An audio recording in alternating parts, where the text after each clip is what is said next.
Welcome to WhatGear Reviews, Sony fans, and I kind of feel like you guys really enjoy my Sony content, so I'm going to try and put out more videos more frequently for you guys, even if I can't get my hands on them. And at this point, actually nobody can get their hands on the new Sony WF-XB700s.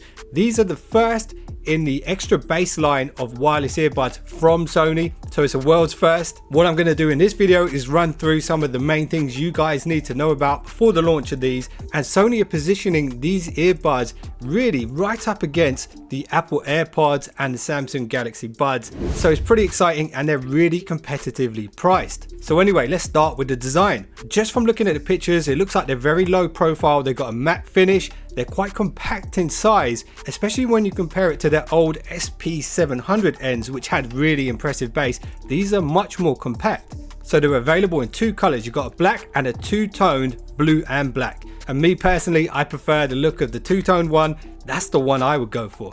Now, Sony have recently introduced this new ergonomic fit, which actually makes contact with 3 points inside your ear to make them more secure when you're wearing them. And this was also present on the Hear In 3 headphones, which actually didn't come to Europe. They were Japan only. It'll be interesting to see how comfortable that is when it comes to actually wearing those. And it'll be no surprise to see a bunch of different silicone tips and a bunch of different comply tips in the box. Those things aren't that expensive, so they're not going to increase the price too much. So I'm sure they're going to throw those in there. Now, when it comes to these earbuds, they're not specifically for sports, but with that said, they probably are pretty good for sports because they're IPX4 rated, which means they're splash resistant and sweat resistant, which is really perfect for sports earbuds, but you won't be able to take them swimming. So these were announced about a week ago, and as of right now, Sony haven't released the actual specs, but here's what I think is going to happen. There's two possibilities when it comes to the driver size. So we could see the 6mm driver that we've seen in previous Sony earbuds,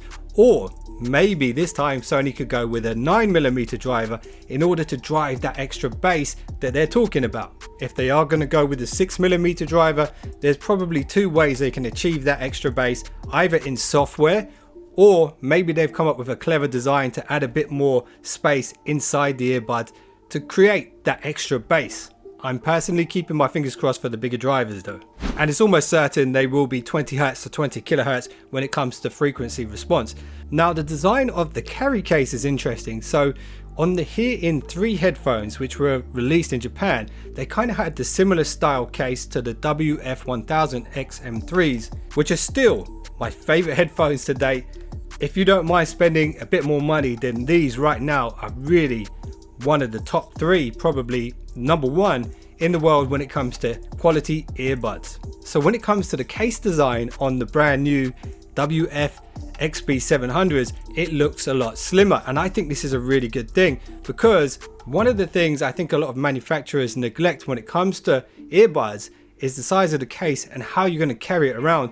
Even the WF-XM3's case is a bit too bulky just to carry around in your jeans pocket. Yes, you can do it, but it's not that comfortable. So hopefully Sony have looked at this and thought, you know what, let's make a case that's actually comfortable to carry around in your jeans pocket. It's been confirmed this will be Bluetooth 5.0, which is a great thing.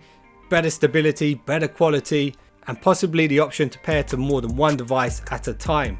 So maybe you could have it connected to your phone and maybe your computer and sort of hot swap between them without having to disconnect it first. The carry case will be USB-C charging. There's no mention of NFC, and Sony do like to put NFC on pretty much everything, but in order to keep the price of these earbuds down, there is a chance we might not see it on these headphones. But I've got a feeling we will.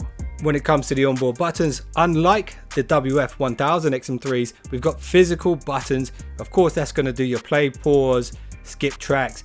So there is no noise cancelling on these earbuds. So that extra button on the other side will be for your virtual assistant, whether that's Google, Siri or Alexa.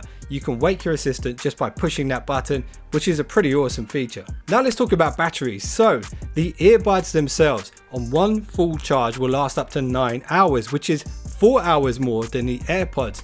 The case also has another 9 hours in it, which is less than the AirPods case. But again, going back to the design of that, if it's slim, it's a fair compromise. And check this out, 10 minutes charge will give you 60 minutes playback. So if you're completely out of battery and you're on the way to the gym, you can charge it in your car for 10 minutes and you've got 1 hour of music playback from that USB charger. So as of right now, everything's a bit hazy. There's not an official release date. We do know the official price here in the UK, which is £130, which is very reasonably priced. We do know for sure you're going to have that Japanese design, that premium quality that we've come to expect from Sony out of the box. It will be very bass heavy, and we don't know how they're going to achieve that yet, whether it's the design of the earbuds themselves, the driver, or software.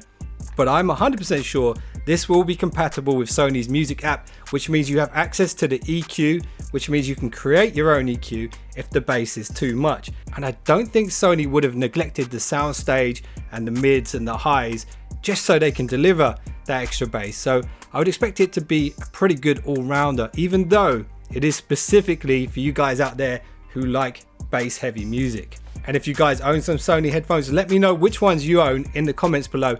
And I do recommend you play around with Sony's EQ. I actually made an entire video about how to create the perfect sound for yourself using that EQ app. That thumbnail's on the screen right now. Go check that out. And if you enjoyed this video and you want to see more like this, I'd appreciate a thumbs up. And if you just subscribed, you're now one of the finest subscribers known to man. See you in the next one. Don't be late.